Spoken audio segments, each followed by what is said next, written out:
ನಾನು ಬೇಡ ಅಂತ ಹೇಳ್ದೆ, ಈ ತಳಿ ಬೇಡ ಹೊಸ ತಳಿಯಿಂದ ಇವರು ಚೆನ್ನಾಗಿದೆ, ನಾ ಗ್ಯಾರಂಟಿ ತಾಂಡೋಗ್ರಿ, ನಾ ಗ್ಯಾರಂಟಿ ಅಂದ್ರು. ಅವ್ರ ನಂಬಿಕೆ ಮೇಲೆ ತಗೊಬಂದೆ, ಚೆನ್ನಾಗಿದೆ ತಳಿ, ಬಾಳಿಕೆ ಬರ್ತದೆ. ಅಲಂಕಾರಕ್ಕಿಂತ ಗಟ್ಟಿ ಐತೆ ಹಣ್ಣು, ಬಟ್ ಎಲ್ಲಕ್ಕಿಂತ ಉತ್ತಮವಾಗಿ ಚೆನ್ನಾಗಿ ತಡಿತದ ರೋಗ. ವೈರಸ್ ಇಲ್ಲ, ಅಂಗಮಾರಿ ಬರ್ತದೆ, ಬಂದ್ರೆ ಒಂದ್ಸತಿ ಹೊಸ ಹೊಟ್ರೆ ಸಾಕು, ಕಂಟ್ರೋಲ್ ಆಗುತ್ತೆ. ಆಗಿದೆ ರಂಗೋಲಿ ಕಮ್ಮಿ, ವೈರಸ್ ಇಲ್ಲ ಮೇನ್ ಅಂದ್ರೆ ಇಳುವರಿ ಮಾತ್ರ ಬಾರಿ ಚೆನ್ನಾಗ್ ಬರ್ತದೆ. ಡಬಲ್ ಕಲರ್ ಏನಾರು ಇದ್ದದ ಕಾಯಿ? ಡಬಲ್ ಕಲರ್ ಏನು ಈಗ ಕಾಣ್ತಾ ಇಲ್ಲ, ಚೆನ್ನಾಗೈತಿ. ಡಬಲ್ ಕಲರ್ ಶೈನಿಂಗ್ ಬರ್ತದೆ, ಗಟ್ಟಿ ಹಣ್ಣು. ಗೌಡ್ರೆ ಹೇಳಿ, ವೆರೈಟಿ ಬಗ್ಗೆ ಏನು ಕಂಪ್ನಿಯವರು ಇದಾರೆ, ನೀವು ಮಾತಾಡಿ. ನಮ್ಗೆ ಮೊದ್ಲು ಎಲ್ಲಾ ತಳಿಗಿಂತವ ಮೊದ್ಲು ಯೋಗಿ ಪ್ರತಿಯೊಂದು ತಳಿಗಳು ಹಾಕಿವೋ ಬೆಳಿವೋ. ಈಗ ಹೊಸ ತಳಿ ಅಂತ ಕೊಟ್ಟಾರ ನೀಲಮ್ ಅಂತವ, ಭಾರಿ ಚೆನ್ನಾಗಿ ಬಂದಿದೆ.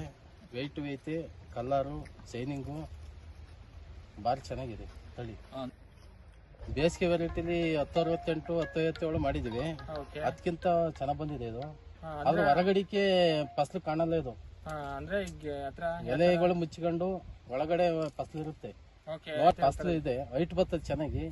ಇದ್ರಲ್ಲ ಗಟ್ಟಿ ಸೈಜು ಶೈನಿಂಗ್ ಎಲ್ಲ ಚೆನ್ನಾಗಿದೆ. ಎಲ್ಲ ಚೆನ್ನಾಗಿದೆ. ತಾಂಡೋ ಇದ್ದೆ ಶಾಂಪಲ್ಲ ಎಲ್ಲ ಪರವಾಗಿಲ್ಲ, ಒಳ್ಳೆ ಯಾವ ತಳಿ ಅಂತ ಕೇಳಿದ್ರು, ಈ ತರ ತಳಿ ಅಂತ ಹೇಳಿದೆ ನಾವು.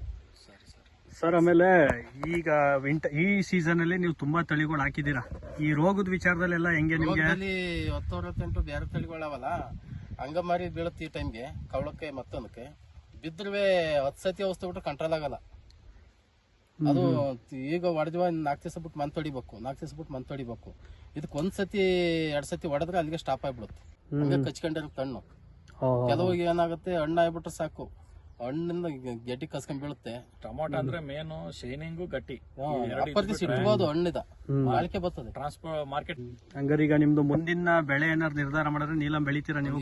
ಬೆಳಿಬೇಕು ನೆಕ್ಸ್ಟ್ ಅಂತೆಲ್ಲ ಐತೆ, ಸುಮಾರು ಜನ ಬಂದು ನೋಡ್ಕೋಬೋದ್ರು, ಬಾರಿ